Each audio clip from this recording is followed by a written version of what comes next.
सभी को जय हिंद। कैसे हैं आप लोग?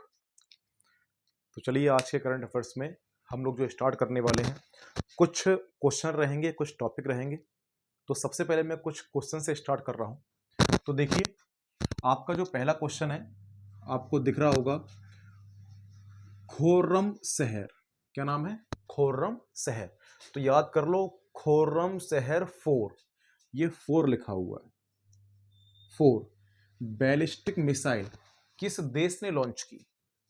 अगर हमसे कोई पूछेगा खुर्रम शहर 4 बैलिस्टिक मिसाइल किस देश ने लॉन्च की है, तो हम बता रहे होंगे ईरान ने। किसने? ईरान। इतनी बात क्लियर। तो खुर्रम शहर 4 याद रखना। नेक्स्ट, ट्रेटाटेनियम, ये अभी चर्चा में रहा है। ट्रेटाटेनियम, ये ऐसे वर्ड हैं जो हमें बार बार रिवीजन करने से याद होंगे। तो याद करेंगे ट्रेटाटेनियम पैकाड़े। पकौड़े मत कर देना, पैकाड़े है। क्या है? पैकाड़े। ट्रेटाटेनियम पैकाड़े क्या है? आप बताएंगे पौधों की एक प्रजाति है। क्या है ये? पौधों की एक प्रजाति। एक पौधा होता है, आज ही डालें, अभी सर्च करें ट्रेटाटेनियम पैकाड़े, आपको इमेज नजर आएगी। किसकी? पौधे की। तो ये पौधे की प्रजाति। चलिए तीसरे क्वेश्चन की तरफ चलेंगे। मियां आमोर मोटबी, ये लिखा हुआ है मियां आमोर मोटबी। इन्हें फरवरी 2026 में कहां की प्रधानमंत्री बनाया गया? तो याद कर लो, मियां आमोर मोटबी फरवरी 2026 में प्रधानमंत्री बनी। कहां की? बारबाडोस। कहां की बनी है? बारबाडोस। तो बारबाडोस की प्रधानमंत्री कौन बनी अभी? तो आप बताना, मियां आमोर मोटबी। बहुत ही टिपिकल से नाम है। आज का करंट अफेयर्स तो ऐसा लग रहा है कि पता नहीं चाइनीज भाषा पढ़ रहे हैं या फिर जापानी या कौन सी भाषा पढ़ रहे हैं, समझ ही नहीं आ रहा। आगे नंबर 4, नंबर चौथा है राजाजी राष्ट्रीय उद्यान। राजाजी, तो राजाजी तो आपको याद होगा, ये हम लोग स्टैटिक में भी पढ़ते हैं। कहां पर है? उत्तराखंड, अपने भारत में। अगला 5वां क्वेश्चन आज के लिए, यूपी के पार्वती अर्गा पंछी अभ्यारण्य। आपने यूपी की जीएस शायद पढ़ी ना हो अभी, लेकिन मैं आपको बता दूं, यूपी का क्या, यूपी का पार्वती अर्गा पंछी अभ्यारण्य कहां पड़ता है? तो गोंडा में पड़ता है। मैं पढ़ाऊंगा तब भी बताऊंगा। इस पार्वती अर्गा पंछी अभ्यारण्य में क्या हुआ? 30 दिसंबर को जैव विविधता की रक्षा के लिए केंद्र सरकार द्वारा इको सेंसिटिव जोन अधिसूचित किया गया।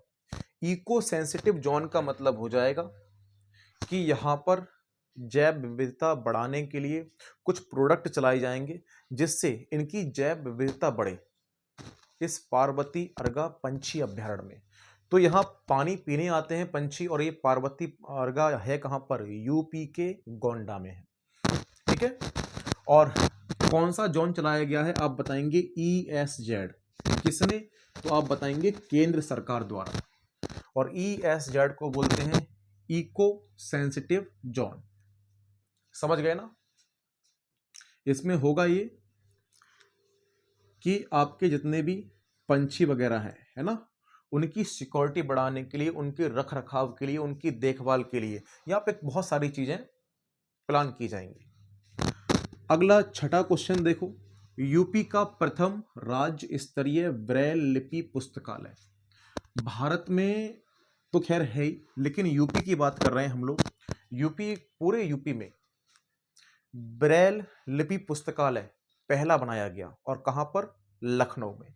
तो ये राज्य का प्रथम राज्य स्तरीय ब्रेल लिपि पुस्तकालय है। ब्रेल लिपि का क्या होता है? जो बच्चे आंखों से बाधित होते हैं, मतलब देख नहीं पाते, उनको ब्रेल लिपि पढ़ाई जाती है। और ब्रेल लिपि में क्या होगा? कुछ अक्षर होंगे, तो टच कर करके उनको महसूस कराया जाता है, ये ए है, बी है, सी है या डी है ना। तो ऐसे करके ये ब्रेल थे एक। उन ब्रेल ने क्या किया था? जो बच्चे अंधे होते हैं उनको पढ़ने के लिए ब्रेल लिपि का प्रयोग किया था। तो 4 जनवरी को हम लोग ब्रेल दिवस मनाते भी हैं। तो 5 जनवरी को लखनऊ में, कहां पर? लखनऊ में एक विश्वविद्यालय है, डॉक्टर शकुंतला मिश्रा राष्ट्रीय पुनर्वास विश्वविद्यालय कौन सा है? डॉक्टर शकुंतला मिश्रा राष्ट्रीय पुनर्वास विश्वविद्यालय में इसका उद्घाटन किया गया। हमसे कोई पूछेंगे भैया पुस्तकालय कहाँ पर, तो लखनऊ के डॉक्टर शकुंतला मिश्रा। वहीं विश्व ब्रेल दिवस कब मनाते हैं? तो आप बताना 4 जनवरी को। आगे देखिए, छठे के बाद 7वें क्वेश्चन पे आ जाओ। बिहार, बिहार का दूसरा टाइगर रिजर्व, बिहार में अब तक कोई भी टाइगर रिजर्व नहीं थे, एक ही बना, और टाइगर रिजर्व में ये दूसरा कौन सा बना है? कैमूर वन्यजीव अभ्यारण्य को टाइगर रिजर्व घोषित कर दिया। तो दोस्तों ये 7वां क्वेश्चन था हमारा। तो देखो धीमे धीमे जितना भी मैं करंट आपको लिखा रहा हूं, ये बस लिखते चलो, ध्यान से रिवीजन करते चलो, और मैं बता दूंगा इसको कैसे हम तैयार करेंगे। हर संडे को इसको तैयार किया करो, ठीक है? तो हम पढ़ रहे थे क्या? बिहार का दूसरा टाइगर रिजर्व कौन सा बना है? कैमूर वन्यजीव अभ्यारण्य। कैमूर के साथ यहीं पर देखें कि कैमूर के साथ जो पहला है, पहला कौन सा है? तो लिखिए, लिखेंगे बिहार का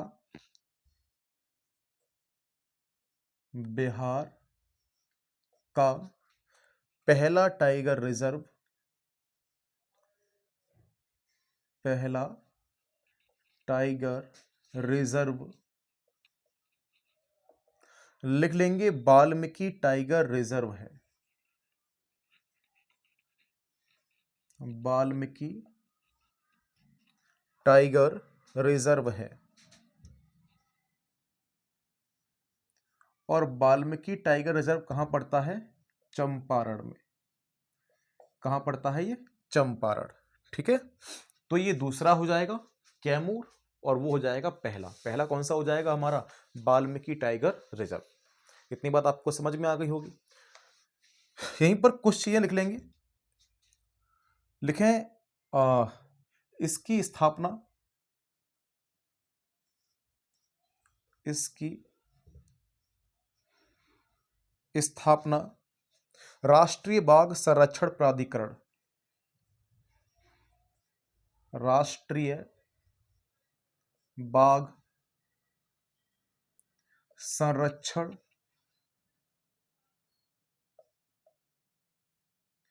प्राधिकरण द्वारा हुई, प्राधिकरण द्वारा हुई। तो याद कर लेंगे कैसे हुई है। तो स्थापना राष्ट्रीय बाघ संरक्षण प्राधिकरण द्वारा हुई है। और अगर वहीं कोई पूछे राष्ट्रीय बाघ प्राधिकरण की स्थापना, है ना, कब होती है, कैसे होती है, तो हम बता रहे होंगे कि भैया 2006 में। कब होती है ये? 2006 में। नेक्स्ट कुछ योजनाएं हैं, उन योजनाओं को लिखो। डालेंगे हेडिंग प्रधानमंत्री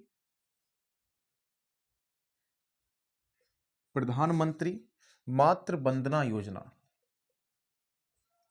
मातृ वंदना योजना डालना हेडिंग। लिखें इसको 1 जनवरी 2026 को इसके 9 वर्ष पूरे हुए, 9 वर्ष पूरे हुए। अगर हमसे कोई पूछता है कि बताओ प्रधानमंत्री वंदना योजना के कितने वर्ष पूरे हो गए, तो हम बताएंगे 9 वर्ष। 9 वर्ष का मतलब हो गया ये कब लॉन्च हुआ था पहले, तो लिखें यह 2017 में, 2017 में महिला बाल विकास मंत्रालय, महिला बाल विकास मंत्रालय द्वारा शुरू हुआ। अगर कोई पूछता है कि बताओ शुरू कब हुआ था, तो 2017 में महिला बाल विकास मंत्रालय।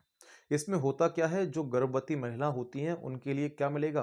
पैसे दिए जाते हैं, जिससे उनका पोषण, स्वास्थ्य क्या रहे? अच्छा रहे।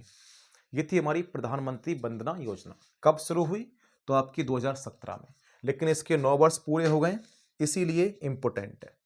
अच्छा, इसका एक चीज और याद रखेंगे, लिखेंगे, यह है आज मिशन शक्ति के तहत, मिशन शक्ति के तहत चलाया जा रहा है, चलाया या चलाई जा रही है। तो महिलाओं को सशक्तिकरण बनाने के लिए एक योजना है मिशन शक्ति। तो मिशन शक्ति के तहत क्या हो रहा है, ये योजना चलाई जा रही है मातृ वंदना योजना। पहले ऐसी चलती थी, आज मिशन शक्ति है। तो ये कुछ हमने पॉइंट जाने। तो दोस्तों आज हम केवल इतना ही करेंगे, जितना जितना मैं आपको धीमे धीमे करा रहा हूं, आप अभी धीमे धीमे कर लीजिए। एकदम मैं आपको स्पीड बढ़ाऊंगा, बस ये है कि क्लास बंद ना हो, डेली आप रेगुलर कुछ ना कुछ पढ़ते रहें। बाद बाकी आप अपना अपना क्या बोलते हैं, मैथ, रीजनिंग और हिंदी, इन टॉपिकों को तैयार कीजिए अच्छे से, ठीक है। एक शेड्यूल बनाइए, एक टाइम बनाइए, उस टाइम को अच्छे से फॉलो करें, क्योंकि हम लोग यही है कि टाइम को फॉलो नहीं कर पाते। आप फॉलो करेंगे तो निश्चित रूप से हमारी सफलता कुछ ना कुछ हमारे हाथ लगेगी। मिलते हैं सबको क्लास में, सबको जय हिंद।